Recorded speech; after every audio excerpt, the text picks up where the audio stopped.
오늘 함께 보실 하나님의 말씀은 사무엘상 16장 1절에서 13절 말씀입니다. 사무엘상 16장 1절에서 13절 말씀입니다.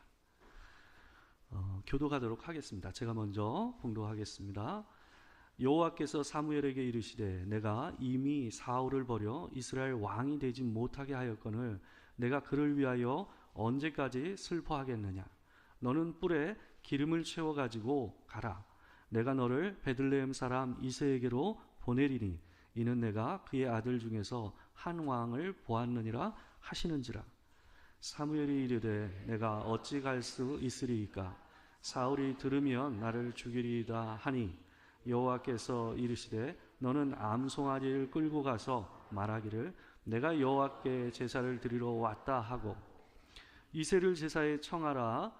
내가 내게 행할 일을 가르치리니 내가 내게 알게 하는 자에게 나를 위하여 기름을 부을지니라. 사무엘이 여호와의 말씀대로 행하여 베들레헴에 이르매 성읍 장로들이 떨며 그를 영접하여 이르되 평강을 위하여 오시나이까. 이르되 평강을 위함이니이다. 내가 여호와께 제사로 왔으니 스스로 성결하게 하고 와서 나와 함께 제사하자 하고 이새와 그의 아들들을 성결하게 하고 제사에 청하니라. 그들이 오매 사무엘이 엘리압을 보고 마음에 이르기를 여호와의 기름 부으실 자가 과연 주님 앞에 있도다 하였더니 여호와께서 사무엘에게 이르시되 그의 용모와 키를 보지 말라. 내가 이미 그를 버렸노라. 내가 보는 것은 사람과 같지 아니하니 사람은 외모를 보거니와 나 여호와는 중심을 보느니라 하시더라. 이새가 아미나답을 불러 사무엘 앞을 지나기에 사무엘이 이르되 이도 여호와께서 택하지 아니하셨느니라 하니 이새가 산마로 지나게 하매 사무엘이 이르되 이도 여호와께서 택하지 아니하셨느니라 하니라.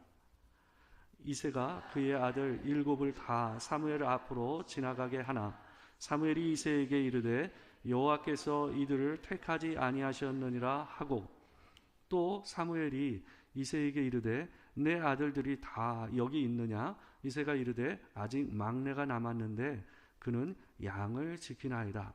사무엘이 이새에게 이르되 사람을 보내어 그를 데려오라. 그가 여기 오기까지는 우리가 식사 자리에 있지 아니하겠노라. 이에 사람을 보내어 그를 데려오매 그의 빛이 붉고 눈이 빼어나고 얼굴이 아름답더라. 여호와께서 이르시되 이가 그니 일어나 기름을 부으라 하시는지라. 다 같이 읽겠습니다. 사무엘이 기름 뿔병을 가져다가 그의 형제 중에서 그에게 부었더니 이날 이후로 다윗이 여호와의 영에게 크게 감동되니라. 사무엘이 떠나서 라마로 가니라. 아멘.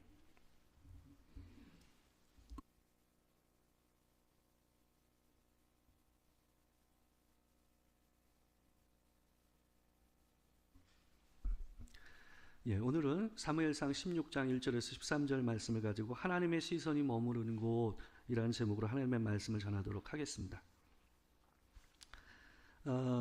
사람이 마음이 있는 곳에 눈이 가기 마련이잖아요.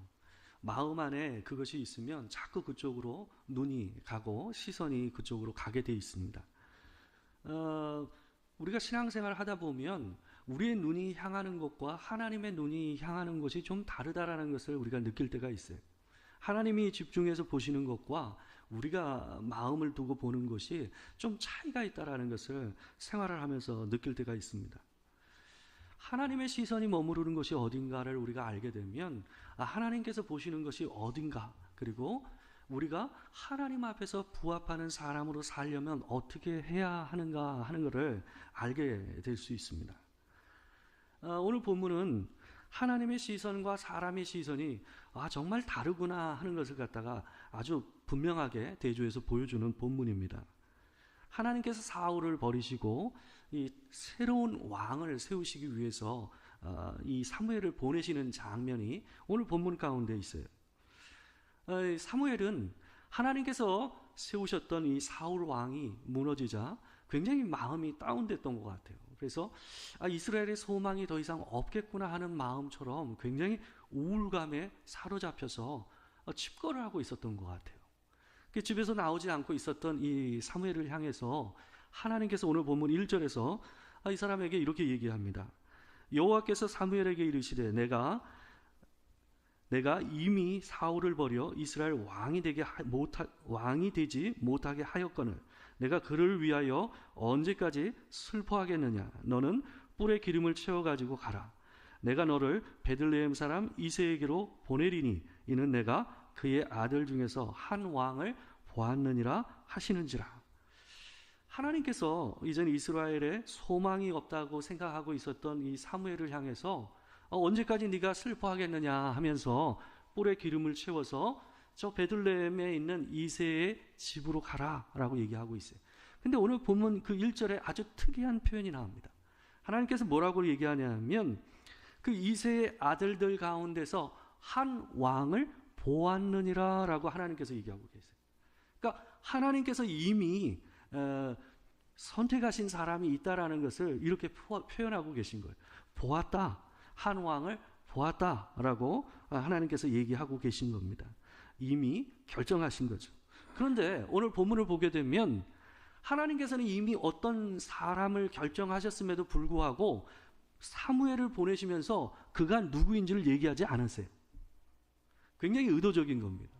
하나님께서 사무엘에게 한 왕을 보았다고 얘기하시면서 그 왕이 누구인지를 얘기하지 않는 것은 뭐냐 하면 사무엘의 시선을 고쳐주실 이 목적이 있었다라는 거예요.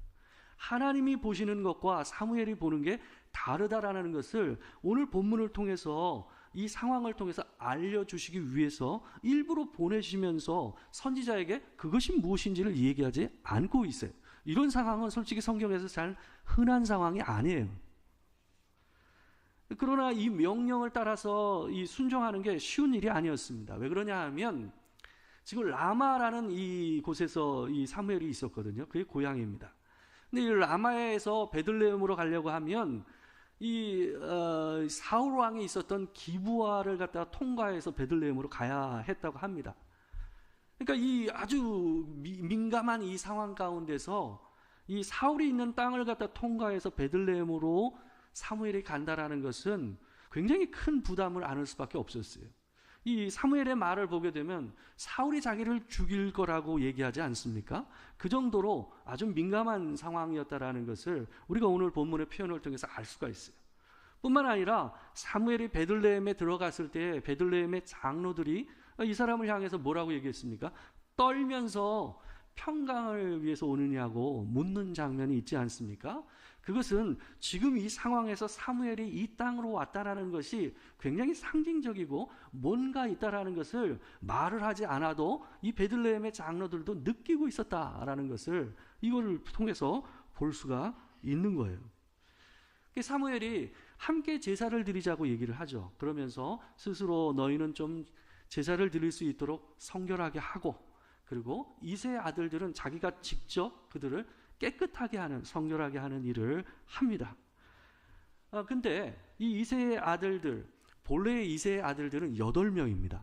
근데 이새가 이 자리에 7명만 불렀어요. 막내 아들이었던 다윗은 부르지 않은 겁니다. 근데 이 7명의 아들들이 요 앞으로 지나가는 거죠. 근데 이 한 명 한 명을 갖다가 이 사무엘이 보는데 딱 한 명을 갖다가 보자마자 봐줘. 맏아들이었던 엘리압을 보자마자 그 마음에 무슨 생각이 들었냐면 이 사람이다 한 거예요. 그러니까 하나님께서 한 왕을 보았다라고 한 그 사람이 바로 이 친구구나 하는 생각을 갖다가 사무엘이 한순간에 확신을 가졌어요. 그래서 엘리압을 보면서 여호와의 기름 부으실 자가 이자다라고 하는 자기 마음속으로 얘기하는 장면이 오늘 본문에 나옵니다. 그러나 하나님께서 사무엘에게 얘기하세요. 뭐라고 얘기하시냐면 본문 7절을 보시게 되면 그 사무엘을 막으시면서 이렇게 얘기를 하십니다. 7절만 제가 한번 읽어드리겠습니다.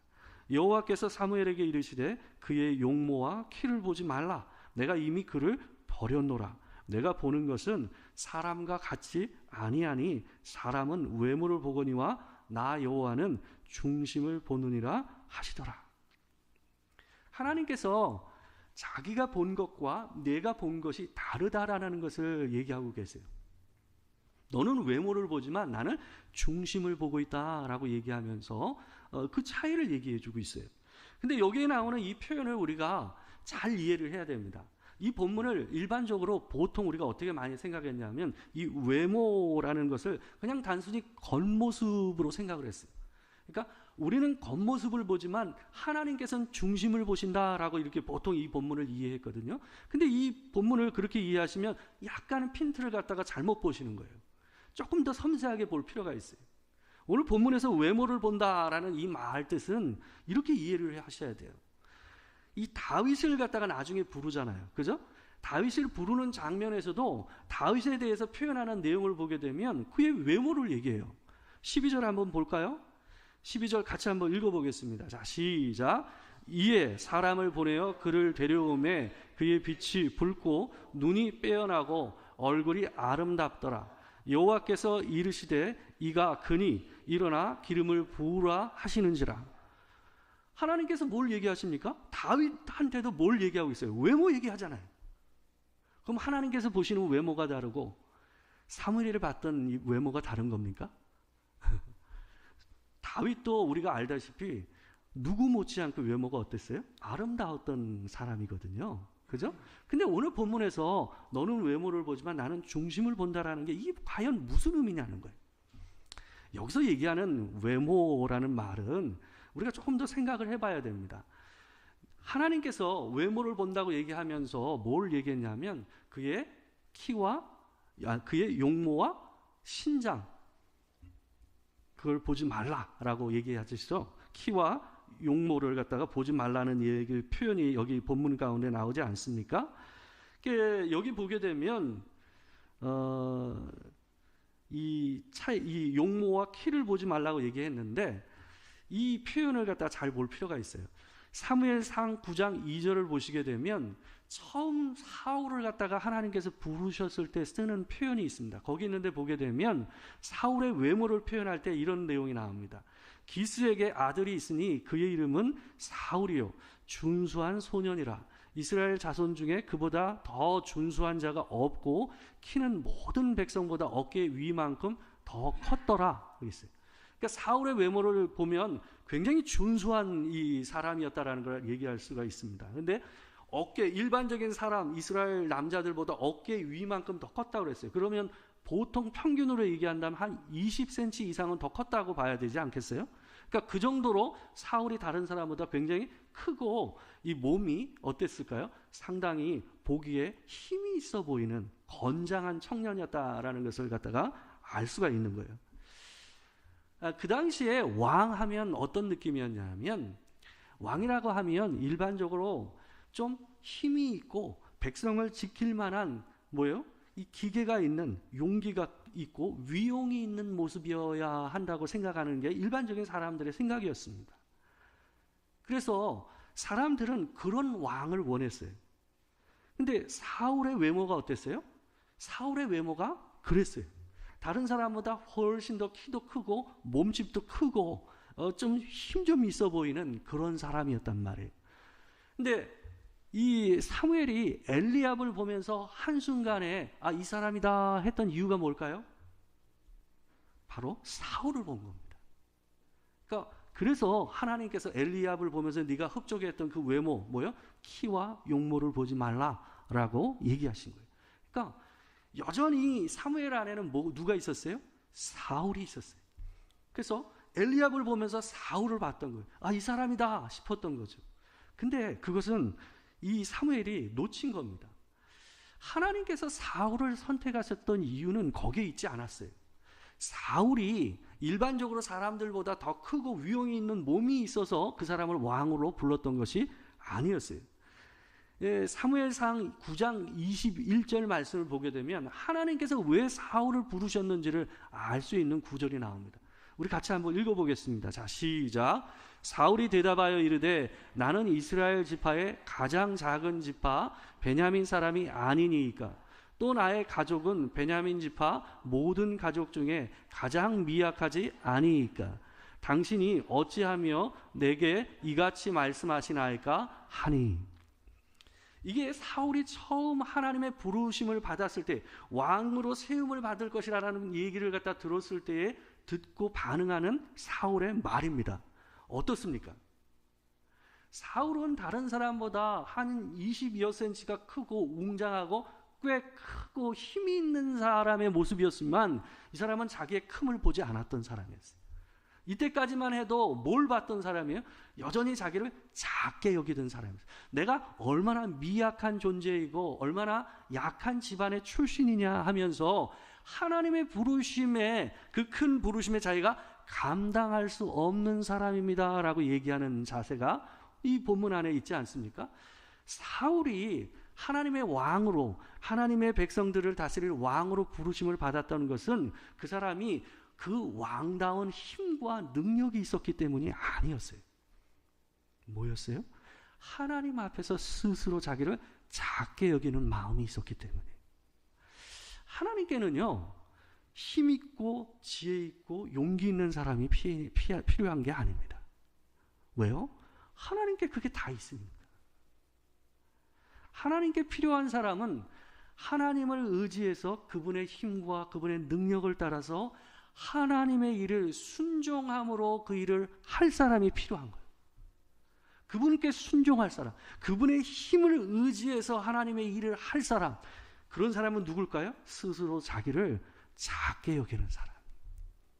자기가 작다고 생각해야, 자기가 힘이 없다고 생각해야 하나님을 의지할 거 아니냔 말이에요. 그래서 하나님께서 사울을 부르셨던 거예요. 근데 그걸 놓쳤어요, 사무엘이. 이새하고 사무엘이 보게 되면 둘 다 다윗을 보지 못했잖아요. 이새는 이 부르심의 자리에 막내 아들이었던 다윗을 부르질 않았어요. 왜 그랬을까요?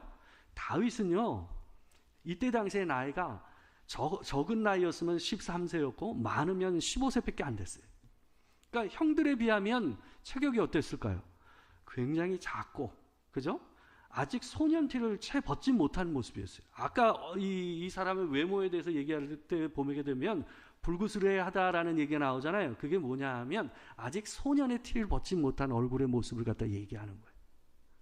아직 소년이에요. 어린아이예요. 근데 이 아이에게 어떻게 왕이 될 수 있을 것이라는 생각을 할 수 있겠냐는 말이에요. 그러니까 아버지가 아예 다윗을 어때요? 열외시킨 거예요. 부르지 않았어요. 그러니까 또 없냐라고 얘기했을 때 사무엘에게 이새가 뭐라고 그랬습니까? 그는 막내가 있는데 그는 양을 지키고 있습니다 라고 얘기하지 않습니까? 그 말은 뭐예요? 걔는 아닙니다. 걔는 아닙니다 라는 의도에서 이새가 이 사무엘에게 얘기하고 있는 거예요. 하나님의 시선이 머무르는 자리가 어딘가? 그것은 뭐냐 하면 하나님 앞에 스스로 작다고 여기는 자입니다. 그 사람에게 하나님께서는 집중을 하세요. 왜요? 그 사람이 하나님을 의지하니까. 그 사람이 하나님께 순종하니까. 힘과 능력은 하나님께 있어요. 우리에게 필요한 것은 그 힘을 의지하고 구하는 마음이에요. 사울이 하나님께 버림받았을 때에 더 이상 왕으로 인정을 받지 않았을 때의 그의 상태를 보여주는 말씀이 있어요. 사무엘상 15장 22절에서 23절 말씀입니다. 같이 한번 읽어볼게요. 자, 시작.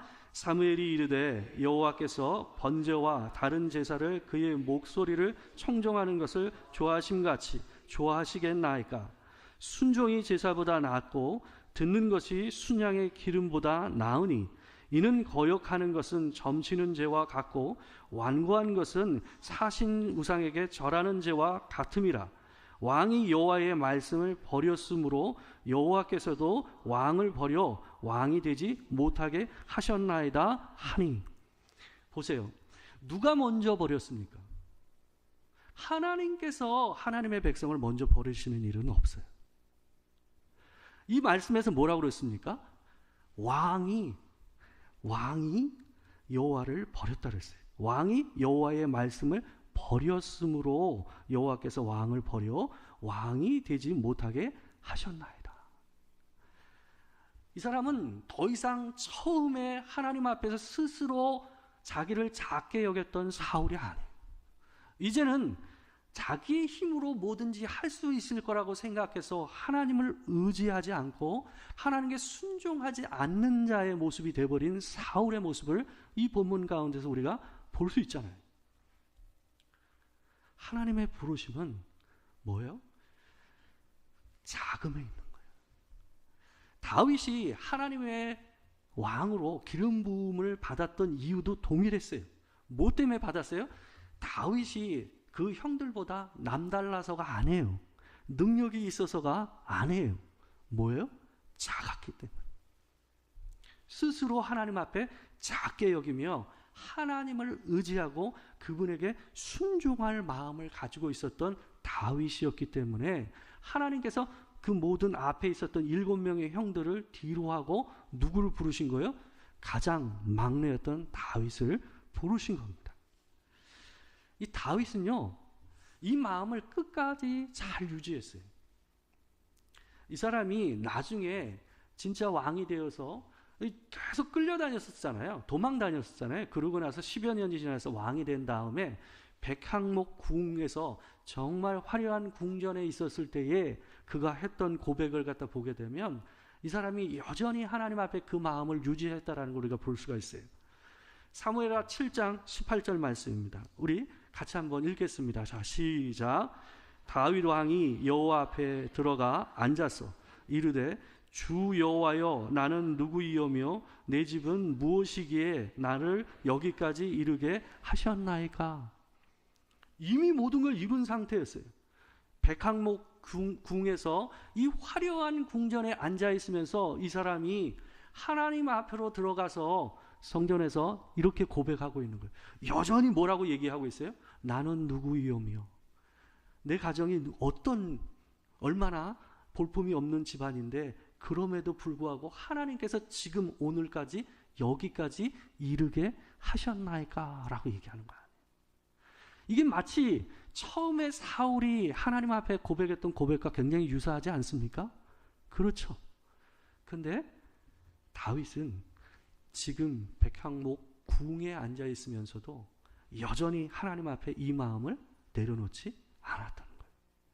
하나님께서 사랑하시는 사람, 하나님께서 여전히 바라보시고 그 눈으로 주목하는 사람, 그게 누구예요? 바로 작은 자 다윗입니다. 하나님 앞에서 우리가 늘 그분의 힘과 은혜를 의지하고 붙잡으려고 하는 마음으로 하나님 앞에 사시는 여러분과 제가 되게 주의 이름으로 축원합니다. 우리가 이 작은 자의 마음으로 하나님 앞에 은혜를 구하는 마음으로 성찬 예식을 함께 하도록 하겠습니다.